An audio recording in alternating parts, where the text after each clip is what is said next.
Assalamualaikum warahmatullahi wabarakatuh. Hello everyone, introducing my name is Ajeng and today I will try to review a novel. Here is the book that I will review.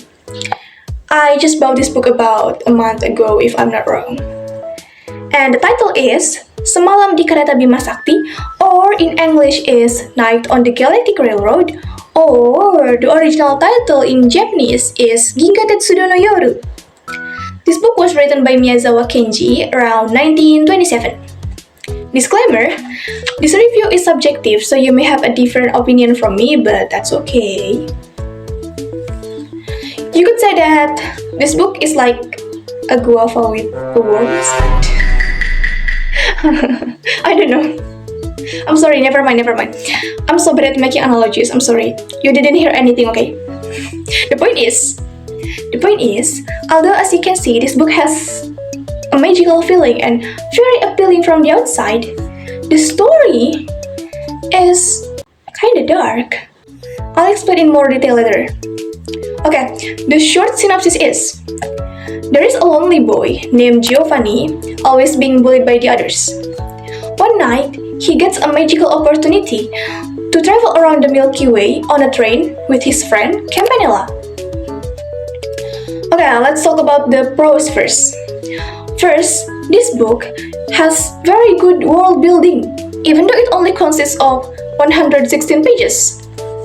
And if you want to read this book, I suggest you to throw away all your worldly norms first, because this book has a fantasy that is out of this world. Imagine catch egrets that are flattened and stuffed into a bag, flickering briefly before fading away. Can you imagine that? That's hard to imagine, you know. Then, the light and short story make it suitable as a book that can be read in one sitting. Another plus point is the illustrations. Can you see? This book has amazing illustrations that add to the magic. I have to give a thumbs up to the illustrator. For information, I also bought this book because I was hooked by the wow cover illustration.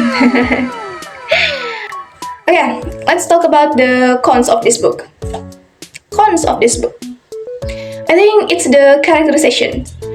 I mean, we can guess what Giovanni and Campanella characters are like in just a few chapters.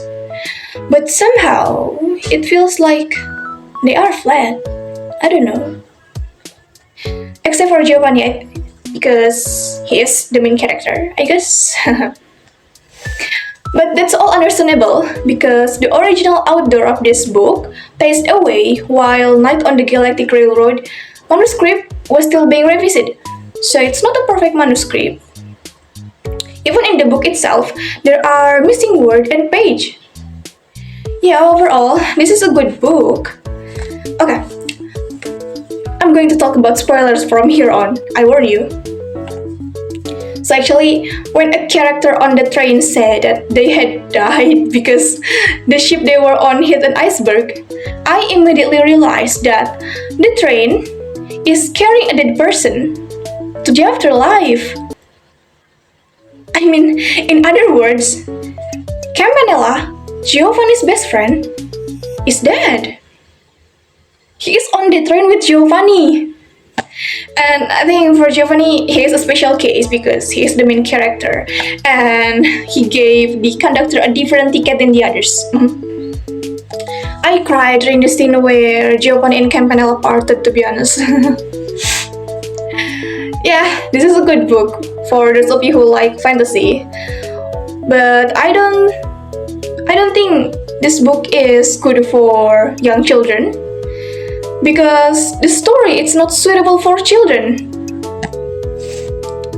Yeah, I think so.